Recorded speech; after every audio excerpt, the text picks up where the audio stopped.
ఈ వీడియోలో ఆంధ్రప్రదేశ్ డిఎస్సిలో ఈవీఎస్ సబ్జెక్ట్ సంబంధించినటువంటి కొన్ని ప్రీవియస్ ఇయర్ క్వశ్చన్స్ బేస్ చేసుకొని కొన్ని మాటలైతే మనం డిస్కస్ చేద్దాం. టాపిక్లోకి వెళ్తే, కాల్చినప్పుడు ఘాటైన వాసన ఇచ్చు దారం ఏది? సమాధానం నైలాన్. భూమికి అతి దగ్గరగా గల వాతావరణ పొర ఏది? ట్రోపో ఆవరణం. గెలీలియో ఉష్ణమాపకంలో ఉష్ణాన్ని కొలిచే పదార్థం ఏది? గాలి. 25 వోల్ట్లు, 40 వోల్ట్లు, 60 వోల్ట్లు, 100 వోల్ట్లలో ఎక్కువ విద్యుత్ శక్తి ఏదిని వినియోగించుకుంటుంది? సమాధానం 100 వోల్ట్స్.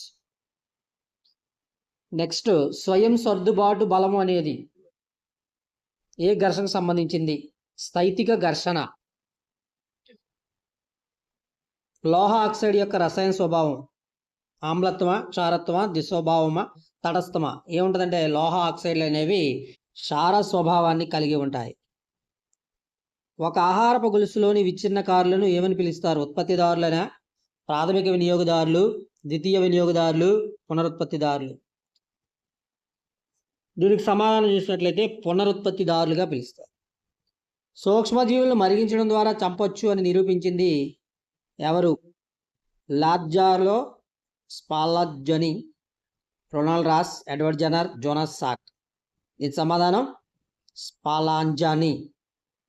స్పాలాంజానీ. నెక్స్ట్, పుర్రెలోని ఎముకల మధ్య కీళ్ళు మడతబంది కీళ్ళు ఉంటాయా, బొంగరపు కీళ్ళు ఉంటుందా, కదలని కీళ్ళు ఉంటాయా, బందిగిని కీళ్ళు ఉంటాయి? సాధారణంగా కీళ్ళు అనేవి 2 రకాలు, కదిలే కీళ్ళు, కదలని కీళ్ళు. ఈ మడతబంది కీళ్ళు, బొంగరపు కీళ్ళు, బందిగిని కీళ్ళు అనేవి కదిలే కీళ్ళుగా ఉంటాయి. మరి పుర్రెలో ఉన్నటువంటి కీళ్ళు కదలని కీళ్ళుగా ఉంటాయి. సమాధానం కదలని కీళ్ళు. వానపాము ఎలా శ్వాసిస్తుంది?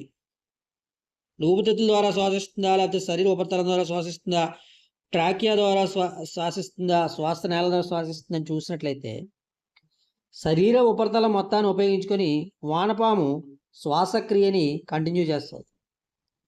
మన నెక్స్ట్ 131 చూసినట్లయితే, ఉచితంగా వైద్య ఆరోగ్య సలహాలు పొందడానికి ప్రభుత్వం నుంచి ఏర్పాటు చేయబడిన ఫోన్ నెంబరు 104. ఇందులో సరికాని జత అని అడగలేదు, సరైన జత అడిగారు. సరికాని జతలు, సరైన జతలు అడుగుతారు ఎగ్జామ్లో. అదే positive base answers, negative base answers మనం జాగ్రత్తగా ఫైండ్ అవుట్ చేయాల్సి ఉంటుంది.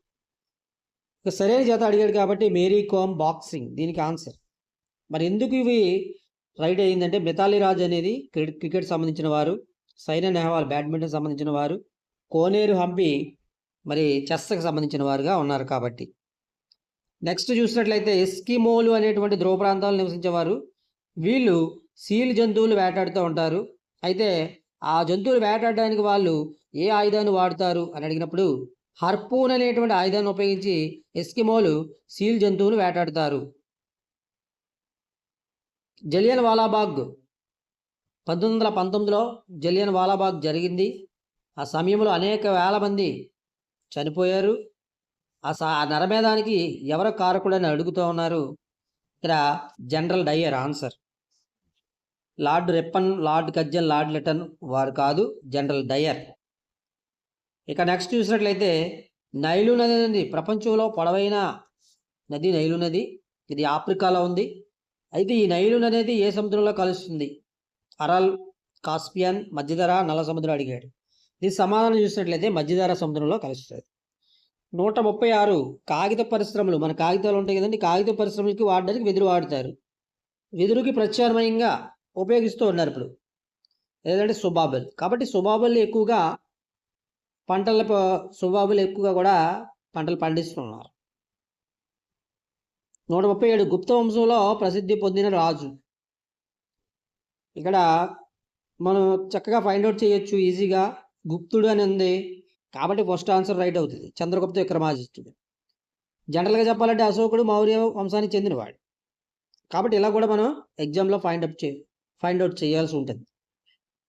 ఫస్ట్ పాయింట్అవుట్ చేసుకోవాలి, పాయింట్అవుట్ చేసిన తర్వాత దాన్ని ఫైండ్ అవుట్ చేయాల్సి ఉంటుంది. సో 138 చూస్తే, సాధారణంగా మ్యాప్ ఉంటుంది కదండి, మ్యాప్లో ఉండేటువంటి పై భాగం దిక్కులు ఏంటి? నార్త్, సౌత్, ఈస్ట్, వెస్ట్లో పైన ఉన్నటువంటి దిక్కు ఏంటంటే ఉత్తర దిక్కు.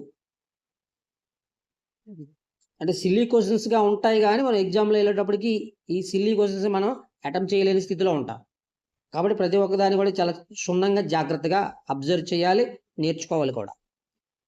మొఘలులపై తిరుగుబాటు చేసి మరాఠా సామ్రాజ్యాన్ని స్థాపించిన గొప్ప వీరుడు శివాజీ. తర్వాత చూడండి, భారతదేశంలో అతిపెద్ద పీఠభూములు ఉంటాయి కదా, అది పీఠభూములు, పర్వతాలు, నదులు ఇవన్నీ ఉంటాయి. కాబట్టి నైసర్గిక స్వరూపమైన అలా ఉంటుంది. కాబట్టి అతిపెద్ద పీఠభూమి ఏదని అడుగుతున్నాడు. టిబెట్ పీఠభూమా, దక్కన్ పీఠభూమా, మాల్వా పీఠభూమా, చోటా నాగపూర్ పీఠభూమి అడిగాడు. దీని సమాధానం దక్కను పీఠభూమి. నెక్స్ట్ మనం చూసినట్లయితే గాలిలోని తేమ ఉంటుంది కదండి. తేమ అనేది వివిధ రూపాల్లో భూమిని చేరుతూ ఉంటుంది. దాన్ని నువ్వు ఏమని పిలుస్తావు? ద్రవ్యభవనం అనే, బాష్పీభవనం అనే, ఆర్ద్రతనే, అవపాతం అని. అంటే దీనికి సమాధానం అవపాతం. చల్లగా ఉండాలి, మంచు కురిసే ప్రాంతాల్లో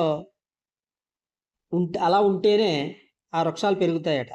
అవేవి వృక్షాలను అడుగుతూ ఉన్నారు. కోనిఫెరస్ అనేటువంటి వృక్షాలు ఏంటి, వాటికి ఏం కావాలి?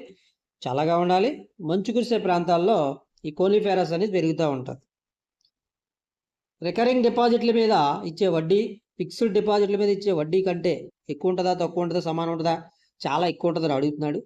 రికరింగ్ డిపాజిట్ల మీద ఇచ్చేటువంటి వడ్డీ ఫిక్స్డ్ డిపాజిట్ మీద వడ్డీ కంటే ఎలా ఉంటుందట? తక్కువగా ఉంటుందట. కుద్ కాస్ట్ అంటే ఏంటి మీనింగ్? రైతులు కట్టే పన్ను అంటారా? జమీందారులు సాగు చేసే భూమా? ఉద్యోగులు కట్టే పన్నా? చర్చి మీద విధించే పన్ను అని అడిగాడు. సింపుల్గా ఆన్సర్ అయితే మాత్రం జమీందారులు సొంతంగా సాగు చేసే భూమి. ఎందుకంటే ఇలాంటి బిట్స్ వచ్చినప్పుడు ఈ 3 బిట్లు కూడా పన్నులు అనేవి ఉన్నాయి. ఒక బిట్ మాత్రం ఒక ఆప్షన్ చూసినట్లయితే భూమి అని ఇచ్చాడు. కాబట్టి సింపుల్గా మనం ఫైండ్ అవుట్ చేయొచ్చు. సో ఏదైతే ఆడ్ వన్ అవుతుందో దాన్ని కూడా మనం ఆన్సర్ అవుతూ ఉంటుంది. అది మన అవేర్నెస్ని బట్టి ఉంటుంది. ఎంత చదివన్నది కాదు, ఎగ్జామ్ హాల్లో ఎంత అవేర్నెస్గా మనం పేపర్ అటెంప్ట్ చేసాము అన్నది, ఆ టైంని మేనేజ్మెంట్ చేసామన్నది చాలా ఇంపార్టెంట్. సో నెక్స్ట్ మనం చూసినట్లయితే ఎన్ఎన్పి మీనింగ్ ఏంటంటే నెట్ నేషనల్ ప్రొడక్టివిటీ. ఇలాంటి డిఎస్సి సంబంధించినటువంటి, టెట్ సంబంధించినటువంటి, అన్ని పోటీ పరీక్షలకు సంబంధించినటువంటి వీడియోస్ చాలా రూపొందించాము. మన సబ్స్క్రైబర్స్ ఆల్రెడీ సబ్స్క్రైబ్ చేసుకున్న వాళ్ళందరూ కూడా చక్కగా ఉపయోగించుకుంటున్నారు. కొత్తగా ఎవరైనా సబ్స్క్రైబ్ చేసుకున్న వాళ్ళు చేసుకోకపోయినట్లయితే వీడియో చూస్తూ ఉన్నట్లయితే నచ్చినట్లయితే తప్పనిసరిగా సబ్స్క్రైబ్ చేసుకోండి. నచ్చితే లైక్ చేయండి, మరికొంతమందికి షేర్ చేయండి. షేర్ చేయడం ద్వారా మన ఛానల్ అనేది ఇంకొంతమందికి చేరువవుతుంది. వాళ్ళకు కూడా మీరు హెల్ప్ చేసిన వాళ్ళు అవుతారు. ఈ కంటెంట్ని వాళ్ళు కూడా అర్థం చేసుకుంటారు. వాళ్ళు కూడా పరీక్షల్లో మంచి మార్కులు సాధించే అవకాశం అయితే ఉంటుంది. మీరు ఏ బిట్టు అనేది మీ జీవితం మారుస్తుందో చెప్పలేం. కాబట్టి ఇది మంచి అవకాశాన్ని, ప్రీ కంటెంట్ మరి యూజ్ చేసుకోండి. మరి మనం ఈ డిఎస్సికి, టెట్కి సంబంధించినటువంటి మనం మంచి వీడియోస్ అయితే రూపొందిద్దామని అనుకుంటున్నాం. కాబట్టి తప్పనిసరిగా సబ్స్క్రైబ్ చేసుకోండి. సాధ్యమైనంత మట్టుకు మీకు మంచి కంటెంట్ ఇవ్వడానికి నేను ప్రయత్నం చేస్తాను.